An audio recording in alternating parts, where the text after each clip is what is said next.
Hello दोस्तों, मैं Shailendra sir. आज मैं कुछ वंडरफुल टॉपिक्स लेके आया हूँ आपके लिए कोऑर्डिनेट ज्योमेट्री में।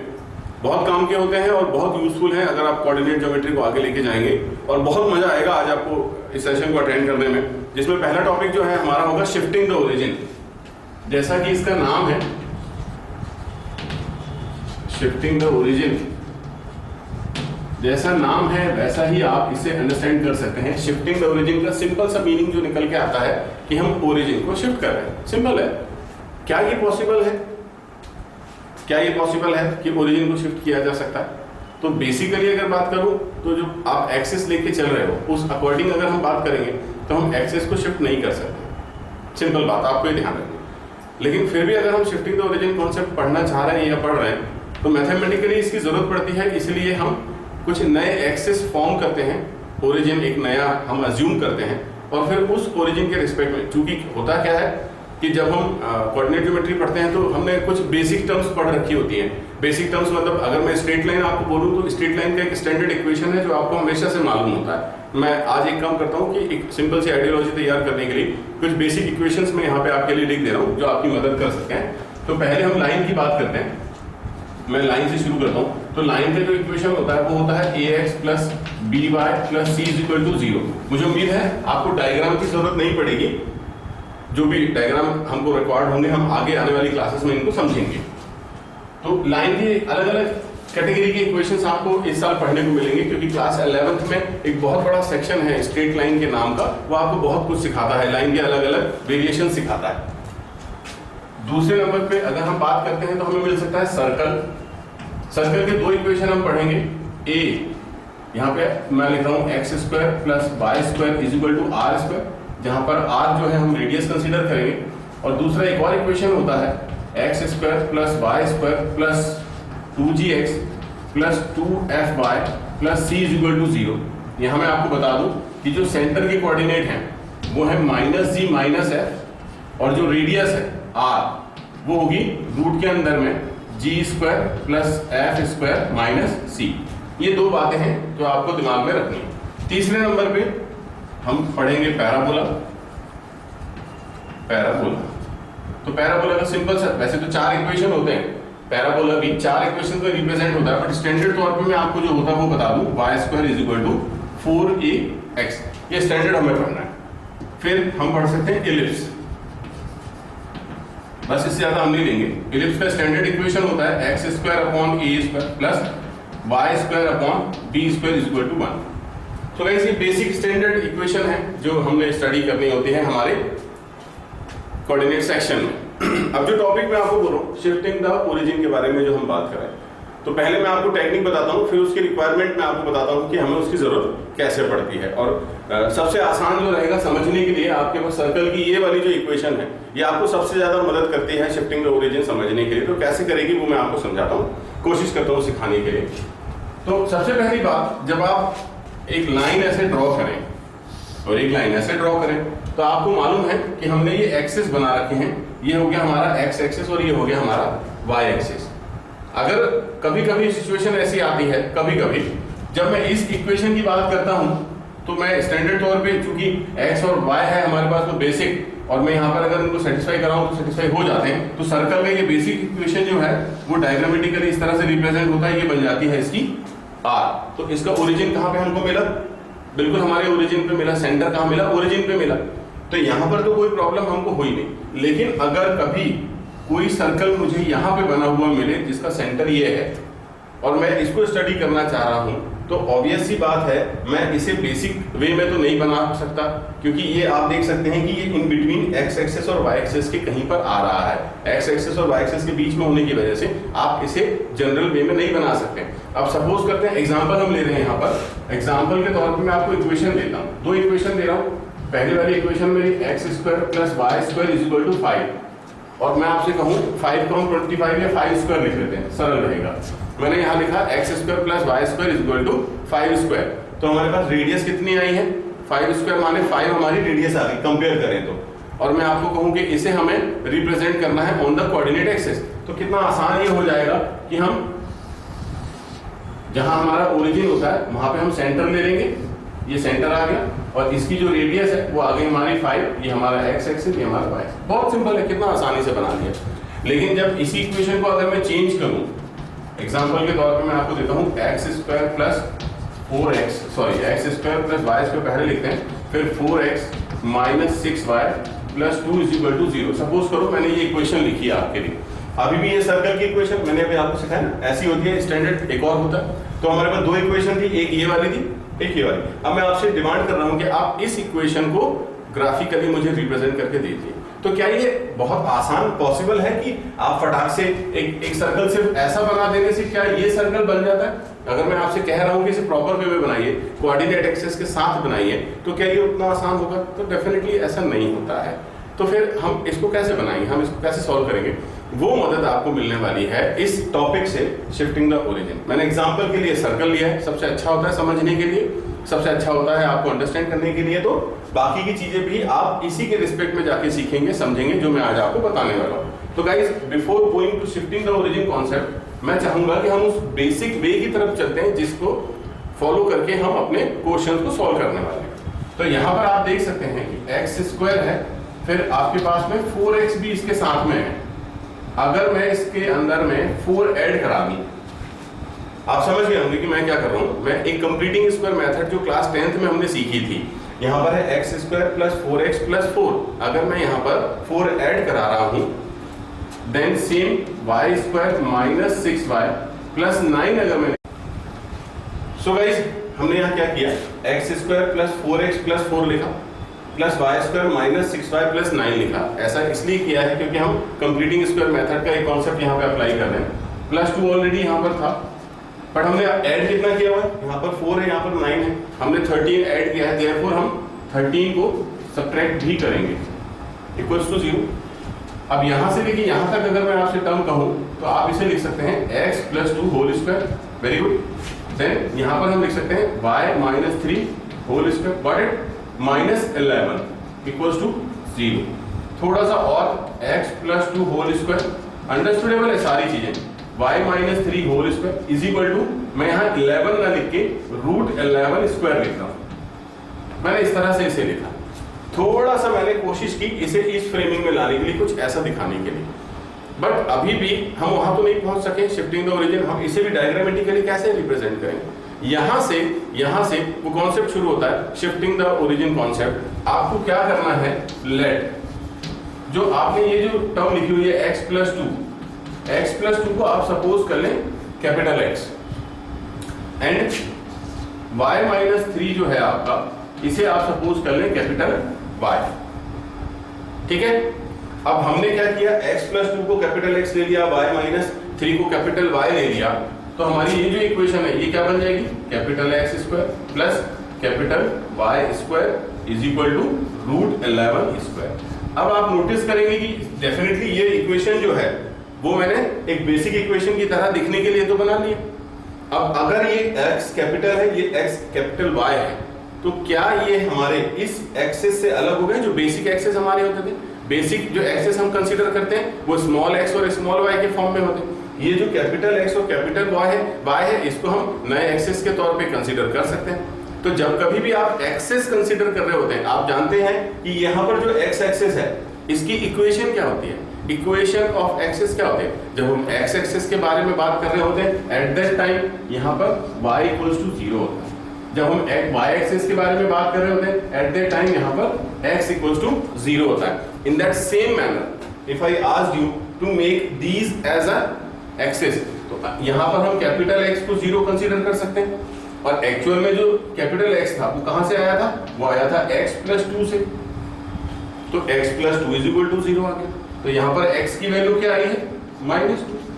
देखिए कितना इजीली आ गया। इन दैट सेम मैनर आप कैपिटल Y को 0 ले सकते हैं बीइंग एक्सिस, तो y कहां से आया था, ये आया था y माइनस 3 से। तो हमने क्या करना है, स्मॉल y की वैल्यू हमारी क्या आ गई, +3। तो हमारे पास एक x की वैल्यू है, एक y की वैल्यू है। ये कहां से है, हमारे बेसिक जो x एक्सिस और y एक्सिस होते हैं, ये वैल्यू हमने वहां से ली है। यहाँ हम डायग्राम बनाते हैं समझने के लिए। x की वैल्यू -2 है, means it is somehow here, ये x की वैल्यू हमारी -2 है। जब y की वैल्यू 3 के लिए हम बात करते हैं, 1, 2 एंड 3, तो ये हमारी वैल्यू यहाँ पर है। तो मैंने आपसे कहा था कि ये जो इक्वेशन होती है जनरली जब हम यहाँ x एक्सिस लिखते हैं तो ये इक्वेशन किसको रिप्रेजेंट करती है, y एक्सिस के लिए, इक्वेशन ऑफ y एक्सिस है ना। तो यहाँ पर जब आपने एक पॉइंट ले लिया है तो आप यहाँ से एक वर्टिकली लाइन ड्रॉ कर लें कुछ इस तरह से। तो आप देख सकते हैं कि ये जो पॉइंट है ये मेरे किसके काम आया है, to form my y axis. Then again यहाँ पर एक लाइन आप डॉटेड इस तरह से बना लें जो इस पॉइंट से पास हो रही है। तो ये जो पॉइंट है ये बन जाएगा कैपिटल एक्सिस, ये बन जाएगा कैपिटल y एक्सिस।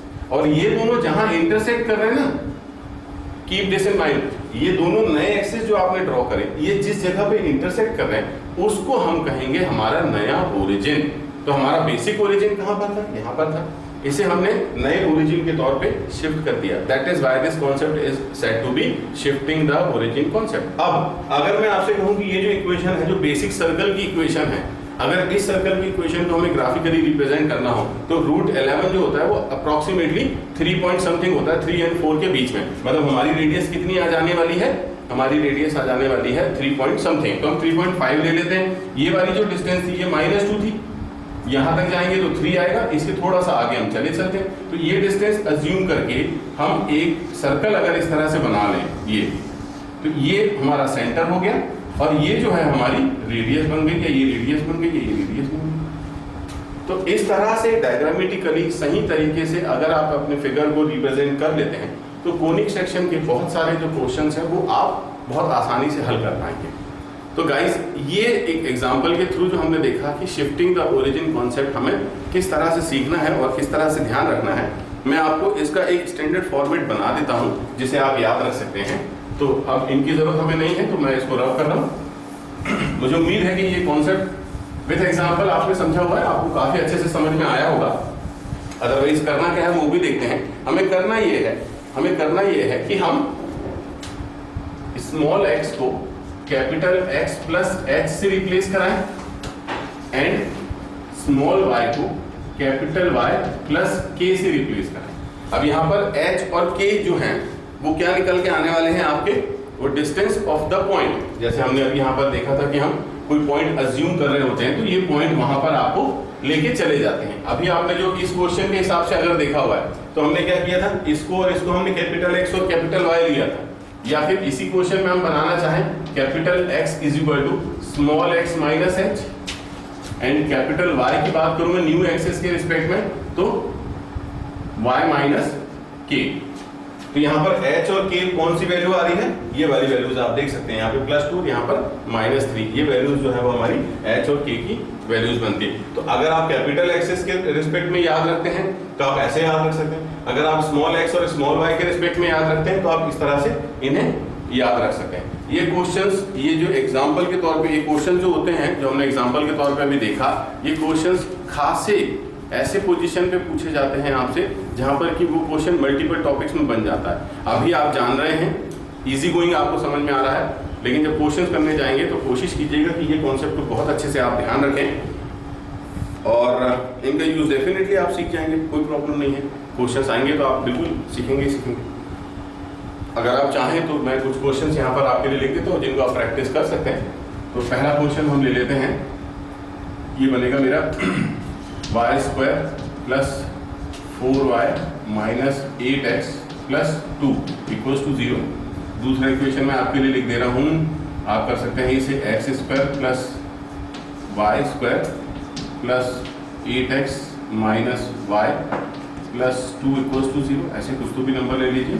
तीसरे नंबर पे मैं लिख देता हूँ यहाँ पर आपके लिए 9x स्क्वायर और x square is better, x square minus 4x plus 2y square plus हम ले लेते हैं यहाँ पर 12y प्लस 10 इक्वल्स टू 0। ऐसा कुछ कर लेते हैं। तो ये 3 सफिशिएंट है। आप इन 3 इक्वेशंस को जो है वो कन्वर्ट करके देखिएगा, आप इन तीनों इक्वेशंस को कन्वर्ट करके देखिएगा, पहले एक स्टैंडर्ड फॉर्म में लेके आइएगा। मैं हिंट के लिए आपको बता दूं कि ये पहला वाला जो है ये पैराबोला का इक्वेशन है, ये दूसरा वाला जो है वो सर्कल का इक्वेशन है और तीसरा वाला जो है वो इलिप्स का इक्वेशन है। आप ये बात ध्यान रखिएगा।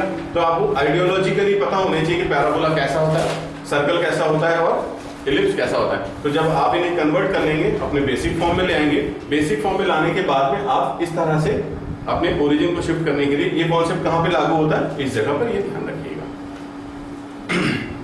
अगला जो टॉपिक है, अगला जो हम लेने वाले हैं वो और भी ज्यादा इंटरेस्टिंग है, बहुत मजा आएगा आपको, बहुत मजा आएगा सीखने में।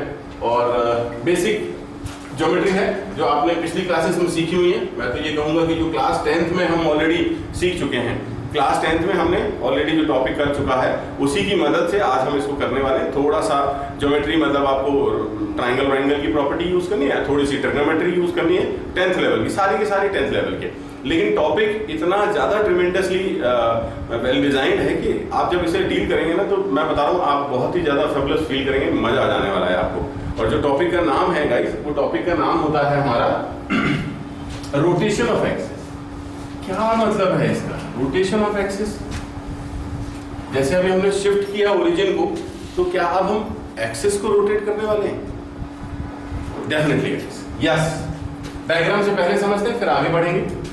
डायग्राम ये कहता है कि सपोज करो कि ये मेरे एक्स एक्सिस है, ये मेरा वाई एक्सिस है। ये कौन सा एक्सिस है? बेसिक एक्सिस, जिसको लेके हम अपने कोऑर्डिनेट ज्योमेट्री को स्टडी करते हैं। ये वो एक्सिस है, कार्टेशियन जिसको आप कह सकते हैं, कार्टेशियन प्लेन।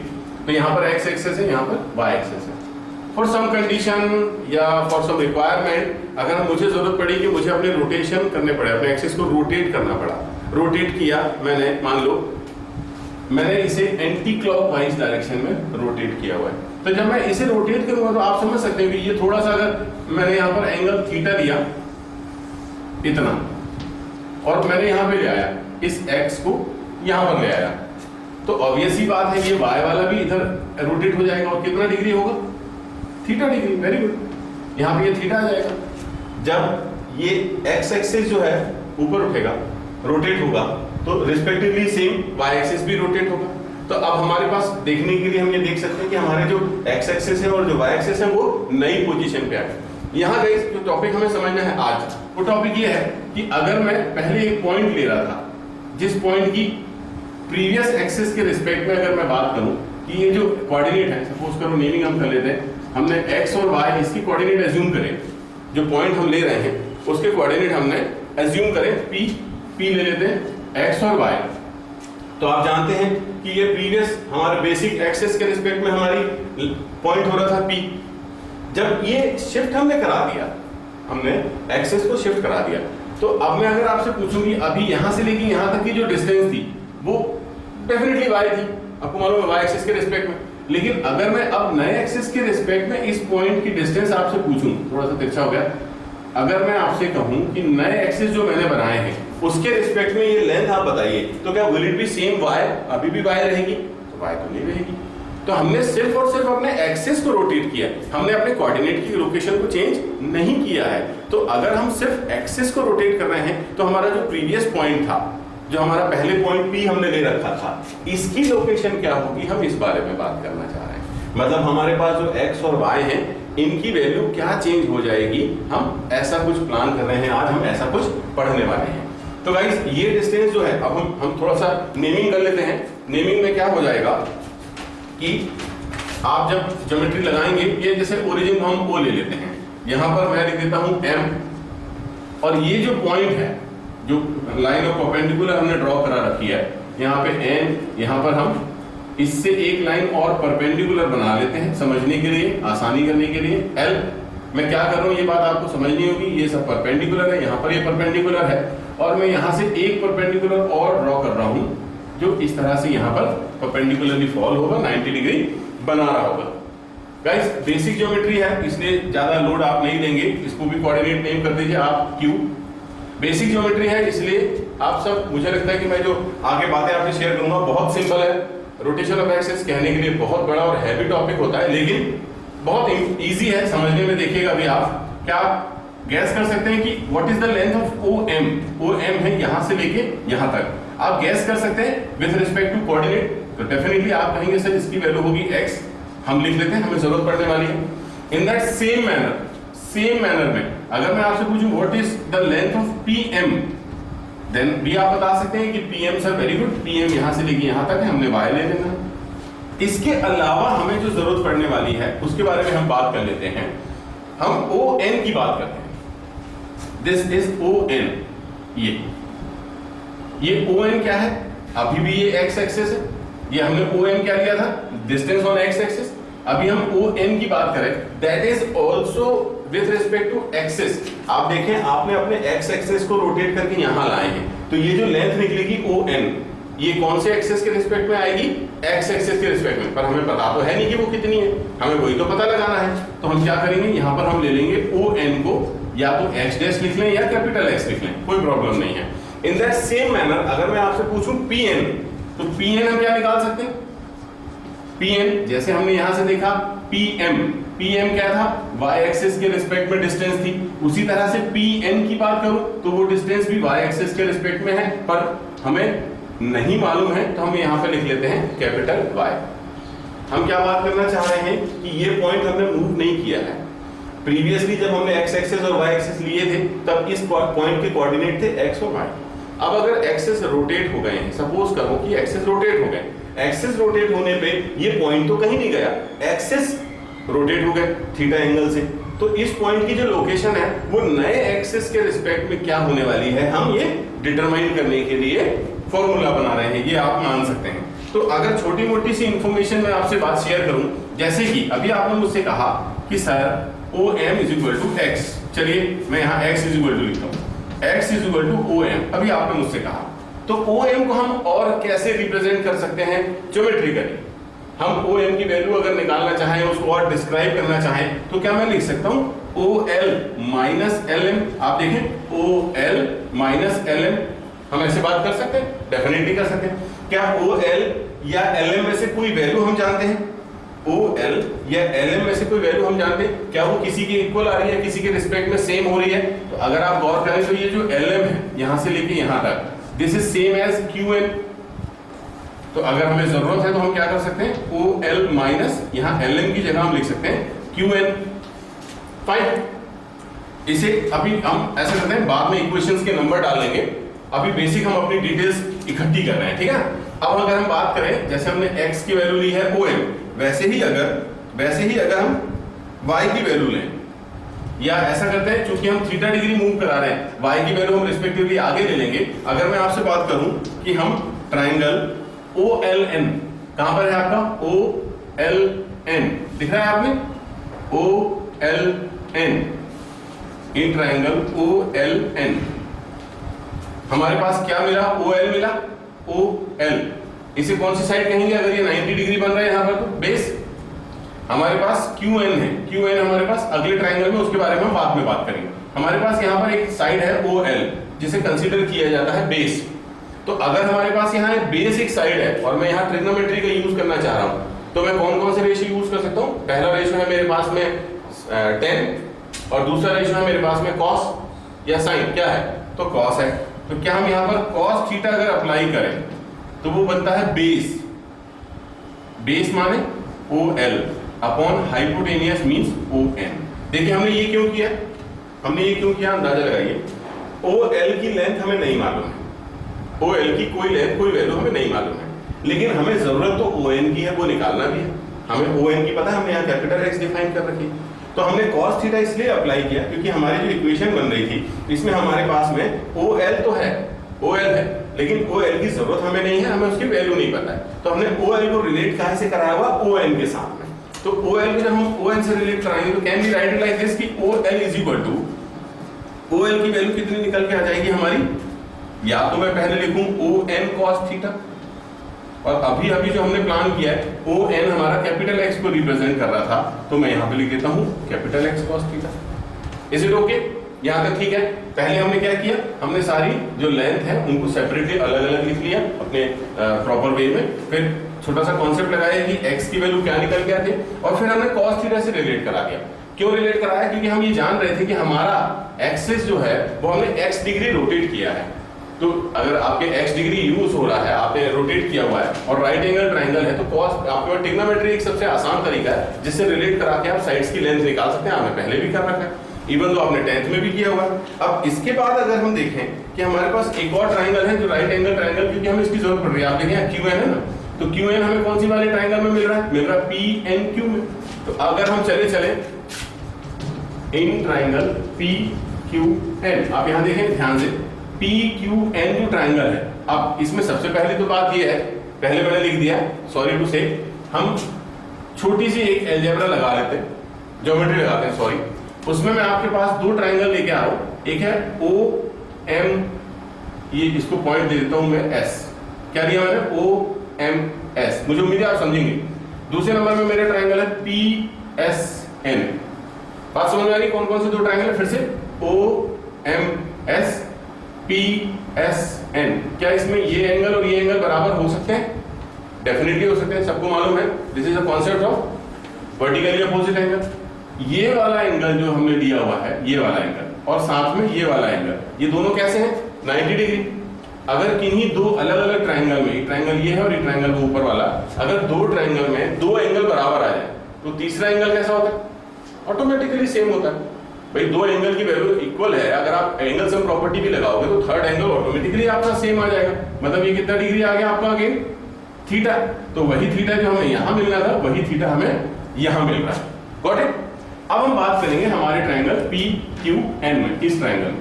अब इस ट्राइंगल में हमें साइड कौन सी चाहिए? यहां पर हम देखें ओ एल की वैल्यू हमने यहां से निकाली, क्यू एन हमें कहां मिलेगा? क्यू एन हमें कहां मिल रहा है? क्यू एन हमें यहां मिल रहा है। और ये वाली साइड हमारे ट्राइंगल के हिसाब से बेस हो रही है, परपेंडिकुलर है, हाइपोटेन्यूज हो रही है, ये हम सबको मालूम है। कैसे मालूम है? कि एंगल के सामने जो साइड होती है वो हमेशा परपेंडिकुलर होती है। तो परपेंडिकुलर हमें फिर से दो रेशो में मिलता है, एक साइन में मिलता है और एक टेन में मिलता है। तो यहाँ साइन के साथ हम क्यों जा रहे हैं? लिख लेते हैं पहले, हम लिखेंगे साइन थीटा। तो साइन थीटा की वैल्यू हो जाएगी perpendicular means Q N upon hypotenuse. तो यहाँ पर हाइपोटेन्यूज हमारा है पी एन। ठीक है, अब हमें पी एन की वैल्यू हमने पहले डिफाइन कर रखी है कैपिटल वाई। पी एन को यहाँ ट्रांसफर कर लीजिए तो क्यू एन की वैल्यू क्या निकली? कैपिटल वाई, सॉरी पहले मैं लिख देता हूँ पी एन साइन थीटा और फिर हम इसको डिफाइन कर सकते हैं Q N is equal to capital Y sine theta. तो गाइस ये हमारी इक्वेशन नंबर 1 हम अब देंगे। ये जो वैल्यू आई है इसे या तो आप इक्वेशन दीजिए या विदाउट इक्वेशन रहने दीजिए। ये ओ एल की वैल्यू यहाँ लिखिए, वो क्यू एन की वैल्यू आप यहाँ लिखिए। तो small x is equal to O L की वैल्यू क्या निकली थी? देखिए capital X cos theta, capital X cos theta minus capital Y sin theta. ये वैल्यूज हमने कहां पे रखनी है? इस पर इक्वेशन में, इक्वेशन नंबर 1 में। तो मैं लिख देता हूं यहां पुट दिस इन इक्वेशन 1। तो ये हमारे पास एक रिजल्ट आया है जहां पे हमने लिखा है x is equal to x cos theta minus y sin theta. ये हमारा पहला रिजल्ट है जिसे हम ध्यान में रखेंगे और हम ये हमारे काम आने वाला है। दूसरे नंबर पे अभी तो हमने स्मॉल x के रिस्पेक्ट में निकाला। अब दूसरे नंबर पे अगर जैसे हमने यहां पे लिया था x is equal to O M, हम यहां पे y से शुरू करते हैं। तो y इज इक्वल टू हम क्या लेने वाले हैं? y इज इक्वल टू यहां हमारे पास क्या है? pm। अब pm को आप क्या डिफाइन कर सकते हैं? देखिए मेथड वुड बी सेम, जैसे आपने x के लिए ये सारा का सारा किया हुआ है, हम y के लिए सेम करने वाले हैं। देखिएगा आपको मदद मिलेगी। अगर आप वीडियो देख रहे हैं तो आप मेरे साथ साथ इसमें सर्च कर सकते हैं कि जैसे हमने यहाँ पे लिखा pm, pm यहाँ से लेके यहाँ तक है, तो pm को हम कैसे डिफाइन कर सकते हैं? pm की वैल्यू y है वो हम जानते हैं, तो pm को हम कैसे डिफाइन कर सकते हैं? ये बन सकता है pq प्लस qm। बन सकता है? बिल्कुल बन सकता है। आपने बोला pq प्लस qm। दूसरे नंबर पे pq, ठीक है, it's okay because it is in that triangle. But आप देख सकते हैं कि QM जो हमने लिखा है, QM किसी भी ट्राइंगल का पार्ट नहीं है। अगर ये किसी भी ट्राइंगल का पार्ट नहीं है और मुझे ट्राइंगल की जरूरत पड़ेगी क्योंकि मुझे वैल्यूज निकालनी, तो क्या मैं कह सकता हूं QM is same as NL? ये दोनों बराबर होंगे। बेसिक ज्योमेट्री फिर से, तो हम यहाँ पे y की वैल्यू को क्या लिख सकते हैं गाइस? हम लिख सकते हैं PQ प्लस NL। अब यहां पर PQ और NL फिर से चले जाते हैं। अब PQ को पहले बात कर लें। PQ किस ट्रायंगल में आपको मिल रहा है? जैसा आपने ये प्रोसेस किया सेम प्रोसेस, सिंपल है। PQ किस ट्रायंगल का हिस्सा है? तो वो ट्रायंगल है इन ट्रायंगल PQN। हमारा ट्रायंगल है PQN, ये ट्रायंगल है। तो हमारे पास अब PQ कौन सा वाला साइड कहलाता? फिर से देखते हैं, ये PQ कौन सी साइड है? क्या ये परपेंडिकुलर है या ये बेस है? तो थीटा है, थीटा से लगी हुई जो साइड होती है वो हमेशा बेस होती है, क्योंकि थीटा के अपोजिट जो साइड होती है हमेशा परपेंडिकुलर होती है। तो हमारे पास यहाँ पे बेस है यूज करने के लिए। तो बेस किस किस में आता है? एक आता है कॉस में, एक आता है टेन में। तो हम यूज करेंगे कॉस थीटा। कॉस थीटा अगर हम यूज कर रहे हैं तो हमारे पास बेस अपॉन हाइपोटेनियस होता है। तो बेस की वैल्यू है PQ यहाँ पर आई पी क्यू, यहाँ पर हाइपोटेनियस कितना है पीएन, तो हमने वो लिख देना है पीएन।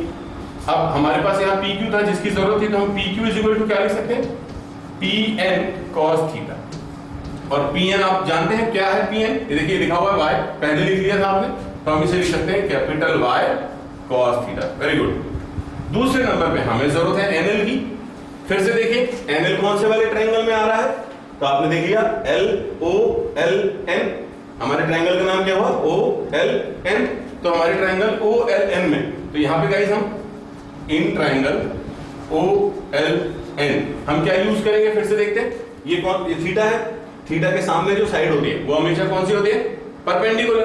परपेंडिकुलर होने की वजह से हम क्या यूज करेंगे यहाँ पर, साइन थीटा। तो sine theta is equal to क्या आ जाएगा हमारा, perpendicular means NL upon hypotenuse means O N.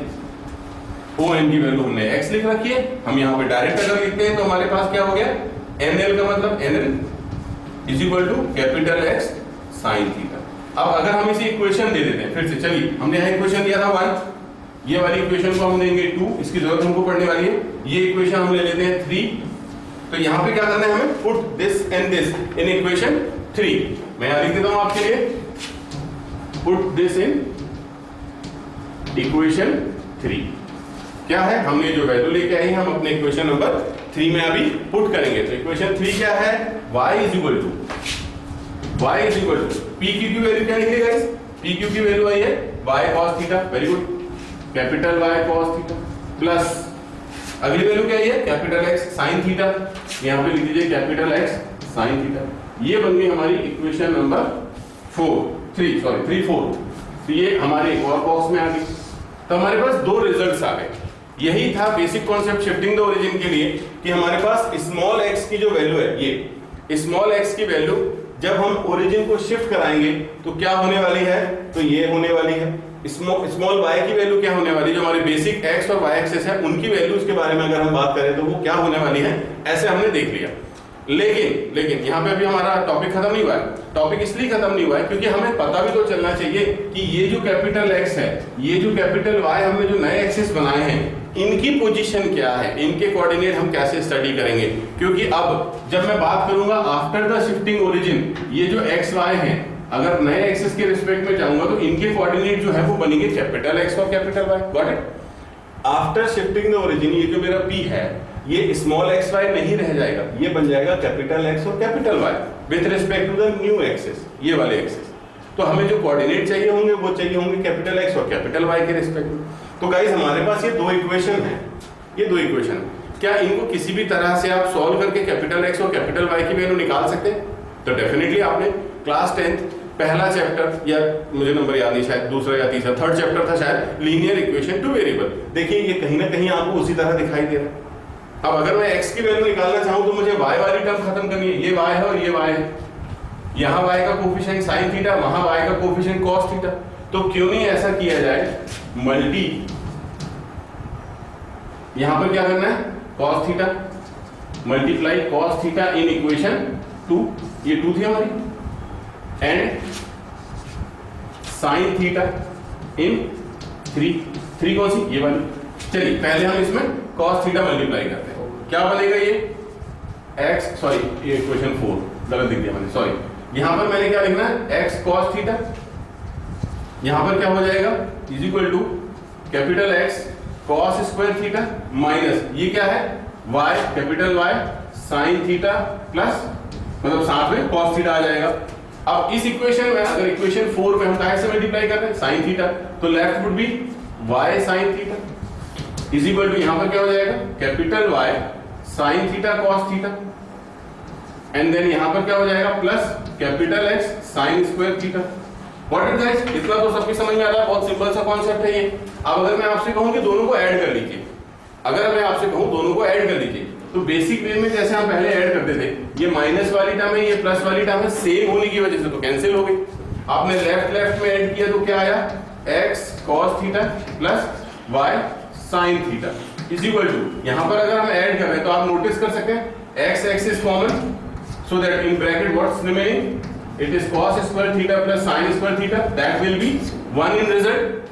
sin square theta plus cos square theta according to trigonometry 1 होता है, तो हमारे पास कैपिटल एक्स की वैल्यू जो आ रही है वो क्या आ रही है, capital X is equal to X cos theta plus Y sine theta. अगर आपको थीटा की वैल्यूज पता है, अगर आप थीटा की वैल्यूज जानते हैं, दूसरे नंबर पे बेसिक आपको पता है कि पी के कोऑर्डिनेट क्या है, वो पॉइंट आप यहां पर यूज करने के बाद नए एक्सेस जो कि शिफ्ट होने के बाद आपको मिल रहे हैं उसके कोऑर्डिनेट्स आप पता लगा सकते हैं कि after shifting the origin, after rotation of the axes, हमारा जो नया कोऑर्डिनेट होगा उसके कोऑर्डिनेट क्या होंगे। तो यहां मैंने गाइस एक्स आपकी मदद के लिए निकाल दिया है, बहुत आसान है। जैसे हमने यहाँ पर कुछ लीनियर इक्वेशन का कॉन्सेप्ट लगा के ऐड करके निकाला हुआ है, वैसे ही आप सब्ट्रैक्ट करके जब निकालेंगे you will get another one. तो हमारे पास y जो आएगा, कैपिटल Y जो आएगा, वो कैपिटल Y आ जाएगा आपका y cos theta minus x sin theta. ये हमारे पास दो रिजल्ट्स आने वाले हैं x और y के फॉर्म में। आप इन्हें डायरेक्टली अगर याद रख सकते हैं तो बहुत ज्यादा मदद आपको मिल जाती है at the time of rotation of axis towards IIT, towards advance and JEE, towards NDA, towards जो भी नेशनल लेवल एग्जाम है, ये सारे के सारे एग्जाम्स में ये टॉपिक आपके लिए बहुत मददगार साबित होगा। मैंने कोशिश की कि मैं आपके उस मेथड से आपको इंट्रोड्यूस करा सकूं जिससे कि आप कभी भी अगर इस तरह की कोई चीज आती है, दो बातें आज हमने देखी, एक देखा है शिफ्टिंग द ओरिजिन और दूसरे नंबर पे अभी हम देख रहे हैं रोटेशन ऑफ एक्सिस।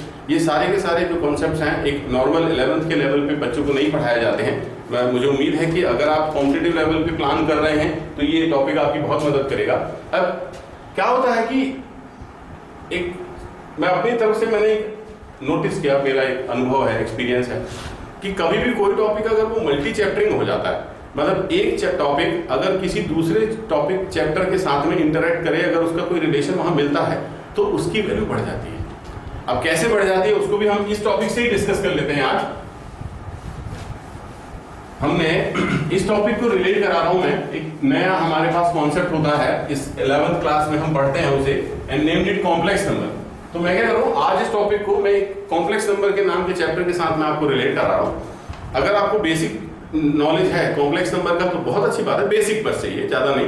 पर अगर नहीं है तो मैं आपकी मदद यहां करता हूं कि कॉम्प्लेक्स नंबर एक कैटेगरी ऑफ नंबर है जिसको आप इस तरह से रिप्रेजेंट करते हैं, ये स्मॉल z है x प्लस आई वाई के तौर पे। हमने स्मॉल z जो है वो x प्लस आई वाई के तौर पे रिप्रेजेंट करते हैं, जहां पर ये जो x और y हमने लिख रखा है यहाँ, ये हमारे आर्गेन प्लेन में डलने वाले कोऑर्डिनेट सेम, जैसे हम कोऑर्डिनेट ज्योमेट्री में पढ़ते हैं उसको हम कार्टेशियन प्लेन बोलते हैं। यहाँ पर जो प्लेन बनता है कॉम्प्लेक्स नंबर में वो आर्गेन प्लेन बनता है, क्योंकि वो इमेजिनरी प्लेन होता है, कॉम्प्लेक्स नंबर रियल नंबर नहीं होते हैं, इस वजह से उसको आर्गेन प्लेन कहा जाता है। वहां पर हम x और y, जैसे हम कोऑर्डिनेट ज्योमेट्री में x और y को स्टडी करते हैं वैसे हम यहाँ पर स्टडी करते हैं। हम मान के चल रहे हैं कि हमारा आफ्टर द रोटेशन जो कैपिटल X और कैपिटल Y के साथ हम हमारे कोऑर्डिनेट को स्टडी कर रहे थे, तो उसके लिए हमने यहाँ पर एक नया ले लिया कॉम्प्लेक्स नंबर, वो है कैपिटल Z, और उसको हमने लिखा capital X plus I capital Y के साथ में।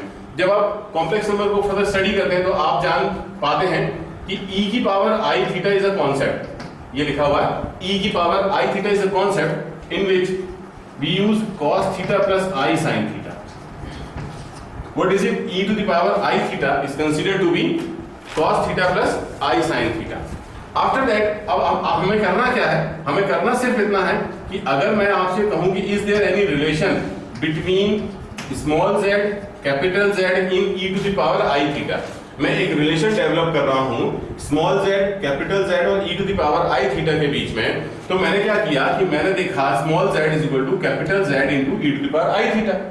अगर इन वैल्यूज को हम यूज कर रहे हैं यहाँ, देखिए किस तरह से, x plus I Y is equal to, यहाँ पर लिखेंगे capital x plus capital y के साथ i, and here it will be cos theta plus i sin theta. ये मैंने वैल्यूज पुट ऑन कर दी।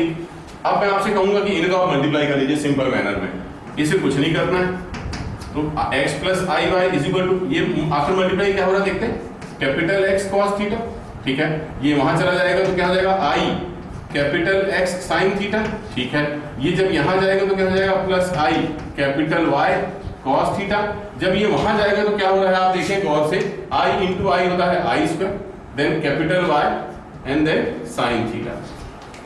गाइस आपकी जानकारी के लिए मैं बता दूं कि यहां पर जो i हम यूज कर रहे हैं, i ये रिप्रेजेंट करता है रूट के अंदर -1 को, कॉम्प्लेक्स नंबर का बेसिक कॉन्सेप्ट है ये। अगर मैं दोनों तरफ स्क्वायर कर लूं, अगर मैं यहां कर लूं आई स्क्वायर, तो आप जानते हैं ये क्या बन जाएगा, ये बन जाएगा माइनस वन। ठीक है, तो यहां पर हम माइनस वन को यूज कर लेंगे। अब मैं आपसे कहना चाह रहा था कि आपके दोनों तरफ आप देख सकते हैं कि यहां एक टर्म है जो विदाउट आई है, यहां एक टर्म है जो विद आई है। अगर मैं आपसे कंपेयर करने के लिए कहूं तो जब आप कंपेयर करते हैं यू गॉट स्मॉल एक्स, तो यहां पर कौन सी टर्म है जिसमें आई नहीं है, विदाउट आई, तो ये लिखा हुआ है कैपिटल एक्स कॉस थीटा, और वो जो है वो बन रही है minus capital Y sine theta. Got it guys, हम अब यही बात कर रहे थे। और अगर मैं अब इनको कंपेयर करने वाला हूं आई के कोफिशिएंट्स, तो यहाँ आई का कोफिशिएंट क्या है हमारा स्मॉल वाई, ये लिखा हुआ है स्मॉल वाई, और वहां पर आई का कोफिशिएंट क्या है capital X sine theta plus capital Y cos theta. अगर आपको याद हो तो अभी अभी हमने कुछ इसी तरह की इक्वेशंस डिराइव की थी, तो ये मैं आपको बताना चाह रहा हूं, जो मेथड हमने इतना लंबा सा भी डिराइव करा था उसी का एक और तरीका जिसमें हम इसको आसानी से हैंडल कर सकते हैं। अगर यहाँ पे हमने स्मॉल की वैल्यू निकाली हुई है, आफ्टर रोटेशन अगर वैल्यू दी हुई है और बेसिक एक्सेस पूछे तो आप ये यूज करेंगे, लेकिन अगर सर हमें चाहिए कैपिटल एक्स और कैपिटल वाई के फॉर्म में, जैसा कि आपने यहाँ भी डिराइव किया हुआ है, तो उस वक्त आपको क्या करना है, this is just like homework, बहुत इजी है। आपने जो इक्वेशन फॉर्म करी हुई है ये वाली, ये इक्वेशन आपको ध्यान में रखनी है। आप इस वक्त इस इक्वेशन को लिखेंगे capital Z is equal to small z e to the power i theta. अब अगर आप यहाँ इसे मल्टीप्लाई करते हैं, इसे सॉल्व करते हैं, तो आप क्लियरली देख सकते हैं कि हमने जब small x small y left में लिखा था तो हमने वैल्यू काहे की निकाली, स्मॉल x स्मॉल y। जब हम यहाँ कैपिटल Z लिखेंगे तो इस तरफ हम क्या लिख देंगे, यहाँ पर हम क्या लिखने वाले, capital x plus i capital y, that will be equal to x plus i y, and here it is cos theta plus i sin theta. तो when you will be multiplying this and comparing with this side, आप multiply करने के बाद अगर compare करेंगे इस तरफ से, तो आप पाएंगे कि कैपिटल X जो निकलेगा वो निकलेगा x cos theta plus y sin theta. अगर y की वैल्यू आप निकालेंगे तो that will be y cos theta minus x sin theta. तो गाइस ये वो बेसिक तरीका है for shifting the origin as well as rotation of axes. दोनों के दोनों ही कॉन्सेप्ट बहुत जरूरी हैं with respect to 11th, with respect to 12th as well as for IIT level. मुझे उम्मीद है कि आज की जो वीडियो है आपके बहुत काम आएगी और इसका फुल यूज करेंगे आप। बस एक ही बात मेरी रोज की तरह आज भी कहूंगा कि मैथ्स में अगर आप मास्टर होना चाहते हैं तो देयर इज ओनली अ वे, एक ही शॉर्टकट है, वो शॉर्टकट है प्रैक्टिस। जितनी ज्यादा आप प्रैक्टिस करेंगे उतना ही ज्यादा आप मास्टर होने वाले हैं। So guys keep practicing. Thank you.